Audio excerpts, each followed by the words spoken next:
పునరుద్ధానుడైన యేసయ్యకి, మరణము గెలిచిన యేసయ్యకి, మృతిని గెలిచిన యేసయ్యకి, సమాధి గెలిచిన యేసయ్యకి, పాపులను రక్షించి యేసయ్యకి, పరలోక రాజ్యం అనుగ్రహించే యేసయ్యకి. హల్లెలూయా. మంచిది. మొదటి పునరుద్ధానం దర్శనం, మొదటి పునరుద్ధాన దర్శనము మగ్దలేని వారికి కదా. పునరుద్ధానుడైన తర్వాత మగ్దలేని మరియతో యేసయ్య చెప్పాడు, ఈ సంగతులు వెళ్ళి నా శిష్యులతో చెప్పు. మగ్దలేని మరియను పునరుద్ధానాన్ని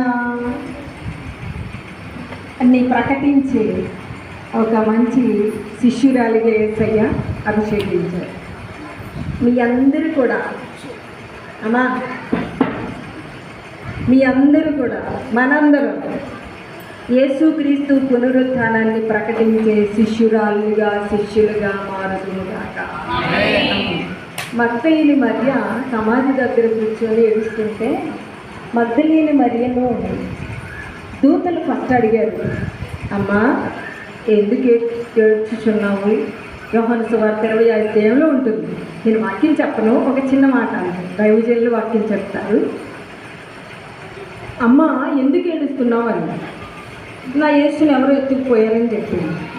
యేసు ప్రభు వచ్చి కూడా అడుగుతాడు మళ్ళా, అమ్మ ఎందుకు ఏడుస్తున్నావు, నువ్వెవరిని వెతుకుతున్నావు అని. హల్లెలూయా. పునరుత్థానం ఏడుపులో నుంచి సంతోషంలోకి మారుస్తుంది.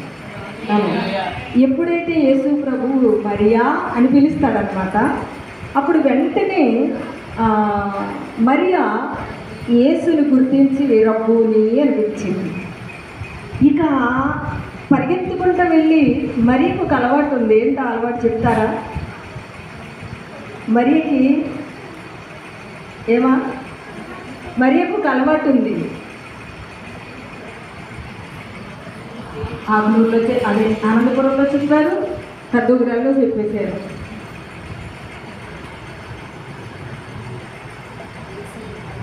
అంతే, యేసయ్య పాదాల మీద పడిపోవడం, కన్నీళ్లతో పాదాలు కడగడం, తల వెంట్రుకలతో తుడిచేయడం, అది ఆ మరియ యొక్క అలవాటు అనమాట. రబ్బూని అని పిలిచి వెళ్ళిపోయి కాళ్ళ మీద పడిపోయింది. ముందు ఈ శుభవార్త వెళ్ళి శిష్యులకి చెప్పు. హల్లెలూయా.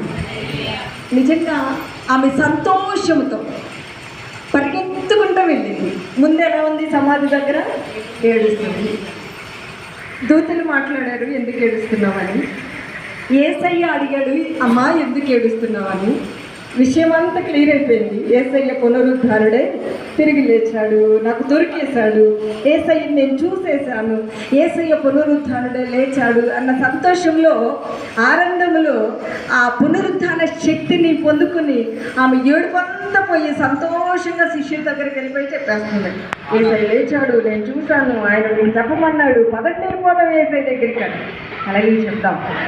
నేను చెప్పాలనుకున్నది ఒక్కటే, మొదటి పునరుద్ధానము దర్శనం, మొదటి పునరుద్ధాన ప్రత్యక్షత ఒక స్త్రీకి దక్కింది. స్త్రీలారా మీ కుటుంబాలకు మీరే ఒక మగ్దలేని మరియలు. యేసయ్య పాదాల మీద పడి ఏడ్చి కన్నీరు కార్చి తల వెంట్రుకలతో తుడిచే అంతగా యేసును ప్రేమించండి. అంతేకాదు, మించి నీ బాధలు, నీ కష్టంలో, ఏడుపులో, వేదనలో, నీ దుఃఖంలో నువ్వు ఏడ్చుచున్నప్పుడు నీ ప్రక్కన ఎప్పుడూ తన దూత నుంచుతాడన్న విషయం గుర్తుపెట్టుకోండి. ఆమె అర్థమైందా? మనం ఏడుస్తున్నప్పుడు, దుఃఖపడుతున్నప్పుడు, బాధలు, కష్టంలో ఉన్నప్పుడు ఎవరూ లేరు నా పక్షానని ఎప్పుడూ అనుకోవద్దు. మన పక్కనే యేసయ్య ఉన్నాడు, దూతలు ఉన్నాయి అని. హల్లెలూయా. అమ్మ ఎందుకు ఏడుస్తున్నావు అని అడిగే ఒకళ్ళు ఉన్నారు. ఎవరు అడగకపోయినా పర్లేదు, నీ పక్కనే ఉన్న వాళ్ళు అడుగుతున్నారు, మీరు మనసు విప్పి చెప్పండి. పక్కన ఉంది ఎవరు? అమ్మ అందరూ మీ పక్క వాళ్ళకి హ్యాపీ ఈస్టర్ చెప్పండి. Happy Easter, happy Easter. పక్కన వాళ్ళందరికీ చెప్తాం, అందరూ హ్యాపీ ఈస్టర్, పునరుద్ధాన పండుగ శుభములు అందరూ చెప్పుకోండి.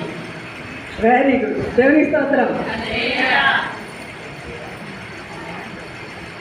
నీ పక్కన ఎవరూ లేరు, నువ్వు ఏడుస్తున్నప్పుడు ఓదార్చే వాళ్ళు లేరు, పట్టించుకునే వాళ్ళు లేరు అని ఇప్పుడు అనుకో. ఫస్ట్ ఆఫ్ ఆల్ ఏసే నీ పక్కన ఒక దూతను పెట్టేశాడు. ఆమె ఆయన చూస్తూ ఉన్నాడు, ఏసే దగ్గరికి పంపించేస్తాడు. టెలిగ్రామ్. హల్లెలూయా. రెండోది ఏసే నీ పక్కకు వస్తాడు. అమ్మా ఎందుకు ఏడుస్తున్నావు అని